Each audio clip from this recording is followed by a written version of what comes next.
2022년 새로운 한 해의 첫 번째 은혜 충전소입니다. 하나님의 귀한 말씀을 통해 2022년에도 더 풍성한 은혜가 성도님들의 삶에 임하길 함께 기도하도록 하겠습니다. 조선시대의 왕의 행차는 굉장히 화려하였습니다. 모든 행차 때 왕실의 위엄을 드러내기 위해서 최고의 악사들이 동원되기도 하였고, 왕을 호위하는 군대들이 배치되었으며 화려한 가마들도 사용되었습니다. 그런데 이러한 화려한 행차 뒤에는 많은 준비가 필요했습니다. 왕이 지나가는 길로 마차가 지나갈 수 있는지 확인도 하였고요. 그 길 주변에 암살자들이 숨어 있을 공간이 있는지도 꼼꼼하게 준비하며 확인하였습니다. 그리고 행차 시 정렬되는 순서도 점검해야 했고, 악사들이 부르는 노래와 악기 리허설도 해야 했습니다. 이처럼 왕의 화려한 행차 뒤에는 많은 준비들이 필요했는데, 그럼에도 불구하고 행차 시 가장 빛나는 것은, 가장 영광스러웠던 것은 행차를 준비하였던 행차 준비위원들이 아닌 바로 왕이었습니다.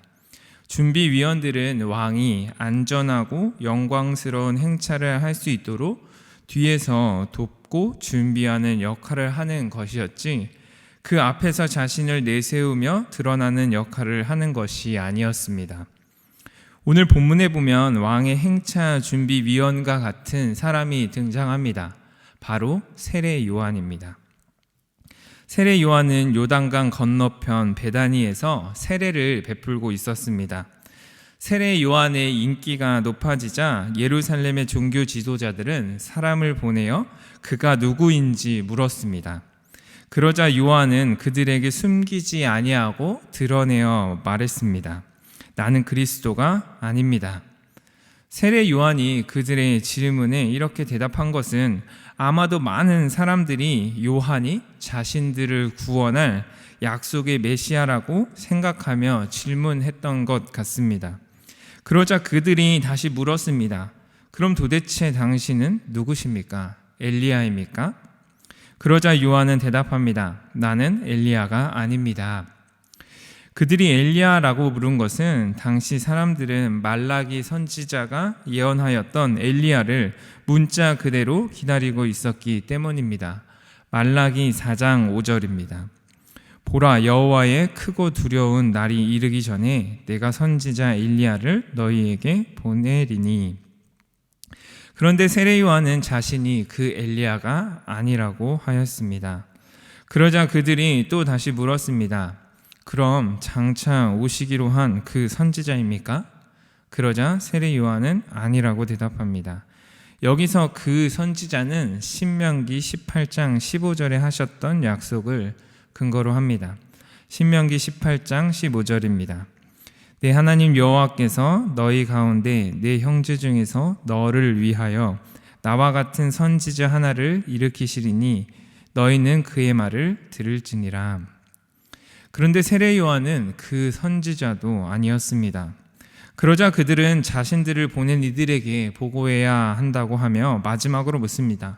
그렇다면 당신은 누구입니까? 이에 세례 요한은 이렇게 대답하였습니다.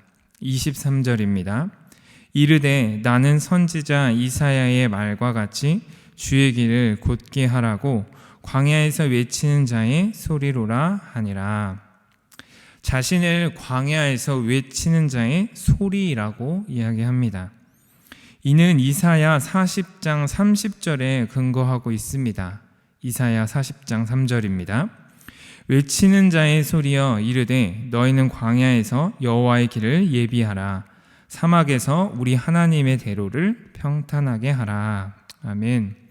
이사야 선지자는 희망과 위로의 메시지를 선포하며 메시아가 오기 전 준비를 위한 그 외치는 자의 소리에 대해서 이야기하였습니다.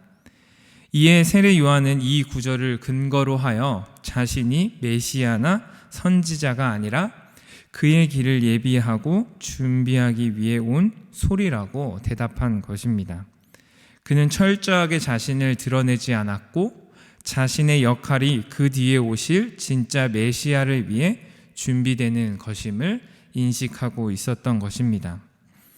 이사야 40장에 의하면 메시아의 오심을 준비하는 광야에서 외치는 소리의 내용이 무엇인지 알 수 있습니다. 그것은 회개하라는 회개의 촉구와 믿음을 준비하라는 믿음의 권면입니다. 첫 번째 소리의 내용은 회개의 촉구입니다. 이사야 40장 6절부터 8절에서 이사야 선지자는 풀과 꽃과 같이 시드는 인간의 유한함과 주의 말씀의 영원하심을 비교하며 회개를 요청하였습니다.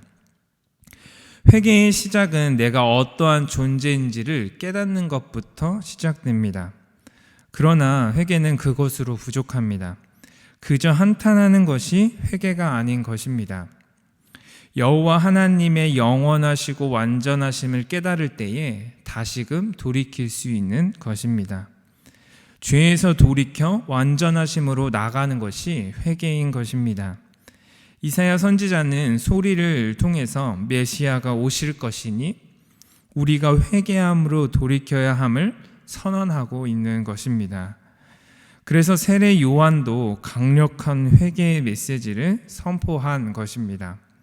우리의 죄됨을 깨닫고 완전하신 하나님께로 나아가는 회개로 메시아의 오심을 준비하는 것이 광야에서 외치는 자의 소리의 첫 번째 내용인 것입니다. 두 번째 소리의 내용은 믿음을 위한 준비입니다. 이사야 40장 10절부터 11절까지의 말씀입니다. 보라, 주 여호와께서 장차 강한 자로 임하실 것이요 친히 그의 팔로 다스리실 것이라. 보라, 상급이 그에게 있고 보응이 그의 앞에 있으며 그는 목자같이 양떼를 먹이시며 어린 양을 그 발로 모아 품에 안으시며 젖먹이는 암컷들을 온순히 인도하시리로다. 아멘. 이사야 선지자는 강한 팔의 능력과 목자와 같은 온순한 사랑으로 임할 여호와 하나님을 기대하도록 하였습니다. 그는 단순히 회개만을 촉구한 것이 아니라 그분을 향한 기대의 마음을 주어 우리에게 믿음을 준비하도록 한 것입니다. 저희가 믿고 따르는 메시아는 능력과 사랑의 본체이십니다. 이것이 우리의 믿음의 근거인 것입니다. 저희는 그냥 덮어두고 믿는 것이 아니라 하나님께서 어떠한 분이신지 정확히 알고 그것에 근거하며 또 열망하며 믿는 것입니다. 이것이 외치는 자의 소리의 두 번째 내용입니다. 장차 오실 메시아가 어떠한 분이신지를 깨닫고 그것에 기대어 믿음을 준비해야 하는 것입니다. 저희는 그 메시아가 누군지 정확히 알고 있습니다. 그분은 바로 우리를 위해 이 땅 가운데 오신 예수 그리스도이십니다. 그렇기에 예수 그리스도를 믿는 우리의 삶의 모습도 내가 드러나는 것이 아니라 오직 예수님만 드러나는 삶이 되어야 하는 것입니다. 철저하게 나를 죽이고 예수님만 영광 받으시는 삶이 되어야 합니다. 그 일을 위해 저희가 먼저 회개하고 믿음의 준비를 하여야 합니다. 우리의 유한함을 고백하며 하나님 앞에 회개로 나와야 합니다. 그리고 예수 그리스도의 능력과 온순한 사랑에 의지하여 우리의 믿음을 준비해야 하는 것입니다. 이것이 메시아의 다시 오심을 기대하고 소망하는 자의 삶이며 외치는 자의 소리로 감당해야 하는 우리의 역할인 것입니다. 금광의 모든 성도님들의 삶이 세례 요한과 같이 주의 길을 준비하는 삶이 되시길 주님의 이름으로 축원합니다. 말씀을 기억하시면서 함께 기도의 자리로 나아가도록 하겠습니다.